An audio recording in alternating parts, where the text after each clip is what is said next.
Chapter 948 of One Piece is out, and while I was a little bit skeptical at the start, I ended up liking this chapter a lot. But let's start at the beginning. We start off the chapter back at the prison, where we left last time with the reveal of 3 of the 9 red scabbards to the Beast Pirates. When we think back, we remember that the Warden was actually able to put up a real challenge by introducing the so-called excitement bullets, a biological weapon developed by Queen that on contact would cause excruciating pain and burn up the body from the inside. Since it is also highly infectious, anyone who would touch someone infected would catch the virus immediately. While Luffy still is able to dodge any bullet that Daifuku is aiming at him, the headliner doesn't really care. His only goal is to infect enough of the prisoners so that the virus will spread to the 6 invaders anyway. While Luffy obviously has started to care deeply for his fellow inmates and is infuriated about this, it is nothing compared to Chopper, who is raging at the use of a virus as a biological weapon.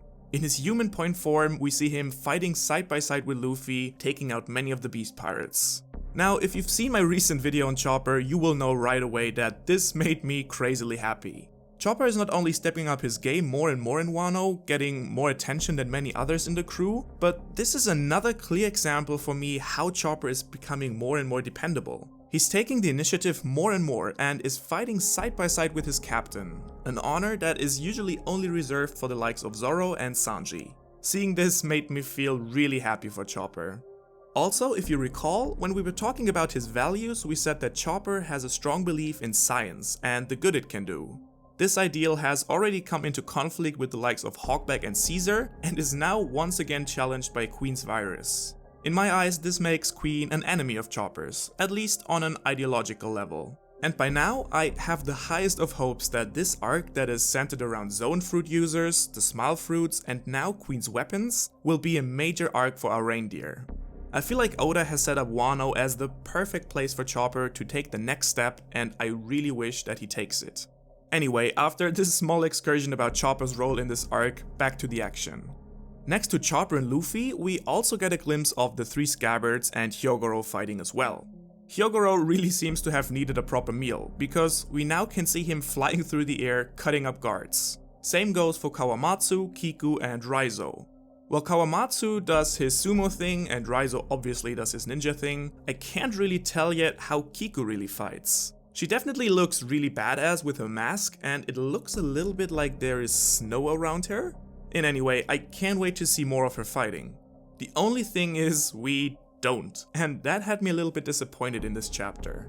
I know that the focus here lay on something different, and the sort of hostage situation with the excitement bullet makes it really hard for them to fight at full strength, but I still would have wished for them to have a bigger influence on the fight. The last major thing we get from any of them through this chapter is Raizo handing the keys to Kid and Killer, encouraging them to fight as well. It is really hard to say what Kid will do though. I do like to think that by now he's on Luffy's side and wants to fight next to him. But then again, Kid is Kid, one of Luffy's biggest rivals in the worst generation and a very unique character. I honestly would have wished that Luffy would be the one to save Kid and Killer from the execution, not an accidental hip bump from Big Mom, so it is really hard to predict how he will act. I still like to think though that the scene at the slave auction in Sabaody was some sort of foreshadowing, and that we will see the trio of Luffy, Law, and Kid fight side by side in this arc again. I think that it would make an awful lot of sense, but at the same time I would also not be surprised to see this expectation twisted by Oda in the end. While Kid is apparently still contemplating his options here, Daifuku and Old Maid keep spreading disease amongst the prisoners. And we learn another horrible new detail about Queen's weapon. The people who are infected don't simply die in excruciating pain. No, they dry up completely and then get back up charging at the enemy. They're basically mummies from a bad horror movie. And I think Queen has thought along the same line and has therefore decided to dub his creation the Mummy Disease. What a fitting name, Master Queen. 10 out of 10. The man really knows how to name things. But in all seriousness, what a cruel thing to create, playing with the life of the prisoners like that. Their worlds seem to have been completely broken by now. They beg Luffy and the others to leave the prison so they can go back to living their normal lives. For them it seems obvious that Kaido and Orochi cannot be defeated. This stops the Scabbards in their actions. They look desperate to see their former allies like that. Luffy, however, isn't very impressed, and of course does something only Luffy could do. Something incredibly stupid and noble at the very same time. He grabs one of the infected prisoners who has been complaining and then hugs the entire group of them. Incredibly stupid because of course the virus immediately starts to spread across his body. And incredibly noble because he does it to show the prisoners that Kaido and his crew are not invincible, that he's strong enough to take them on. The speech that follows I feel might be one of the best that Luffy has ever given over the course of the story so far. He calls them out on thinking that life in Udon prison is quote-unquote normal, and he tells them that they are simply Kaido's slaves, living an unworthy existence forced to work themselves to death. He tells them about his promise to Tama to make Wano a free and prosperous country once more, and he confronts them with the harsh truth that if this rebellion fails, Wano would stay a living hell forever. But he and his crew are here to defeat the monster Kaido and bring back peace to the people. He then tells the prisoners to make up their mind and decide who they want to fight for, Kaido or him. With this, he has finally gripped the prisoners' hearts, and they are finally ready to follow him, moved to tears. Rightfully, Hyogoro admires Luffy's leadership skills here, something that also made me incredibly happy since I also made a video about that. Luffy continues to grow his capabilities as a leader, and I'm 100% sure that this will be amazing in the anime as well. But Hyogoro is not the only one who has felt the shift of atmosphere in the yard. Old Mate, the warden, is well aware of the dangerous situation he's now in and prepares to make use of the opening he's given right now. He takes out a bomb that contains 200 times the load of virus than a simple excitement bullet, and he intends to detonate it in the midst of the prisoners. To shoot it, he puts it in his trunk, which doesn't sound wrong at all. But yeah, he puts it in the trunk of his elephant, steps back and prepares to fire. To fire at the crowd, but not with Luffy. He goes full Katakuri and already has seen what will happen. So he jumps in front of Old Mate, grabs his trunk and puts a knot in it. Seconds later, the warden is blown away in a big explosion. Luffy, now already heavily affected by the disease, then tells the prisoners that he leaves the rest to them. The prison is finally under their control. So, let's recap. This chapter had a lot of things that I really loved, and one thing I'm very unhappy with. Since all in all I really enjoyed this chapter, let's start with my criticism. And that concerns Kiku, Raizo, and Kawamatsu. While we got to see all of them fight, I was really disappointed to see how little impact they had on everything that was going on.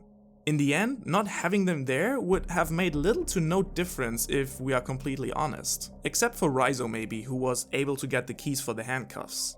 After last week's setup, I was really looking forward to seeing some of the best fighters in the country to finally show us what they're made of. But they only ended up taking down a couple of foot soldiers. What was even more disappointing to me though is the way they interacted with the prisoners. Yes, it makes a lot of sense for Luffy to be the one to win their hearts. That's what he does. But I can't help but feel like there was a lack of effort on the Scabbard side to even try and convince the inmates of their cause.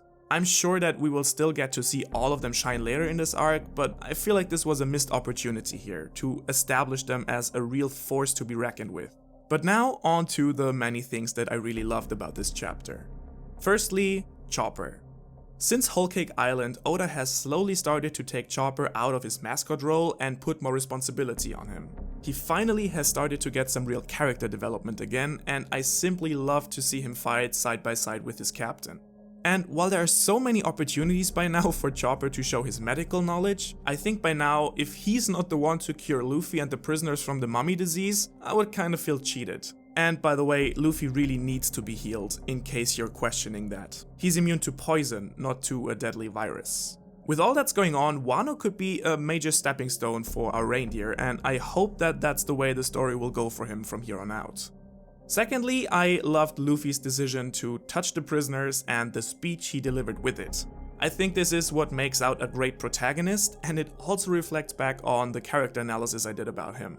Luffy getting a little bit more serious and mature from time to time really makes it easy for me to stay fascinated by his actions. Also, can we talk a second about how casual Luffy is now using his future sight haki? I definitely completely love it. Beside from these two big points, I'm obviously curious how Kid is going to react to all of this. He and Killer will have to make a choice about their future soon as well. I'm curious to see who is amongst the prisoners in Udon and what allies Luffy and the others can pick up there. And of course, I want to know how fast Luffy and the others can be healed from their disease, or if it will take Luffy out of the game for a little bit. All in all guys, like I said, with one exception, I really enjoyed this chapter a lot. If you are new to my channel or simply haven't seen any of my character analysis videos, make sure to check them out. You will find a lot of references for Chopper and Luffy that connect closely to this chapter. Also, don't forget to let me know your thoughts in the comments below. Did you enjoy this chapter? What do you think about Chopper and Luffy? And where do you think things will go from here on out? If you liked this video, don't forget to like, share and subscribe to be notified for any future content of mine. Or dislike, don't share and unsubscribe. It's a free world, people. I hope to see you around next time, and until then, have a great week.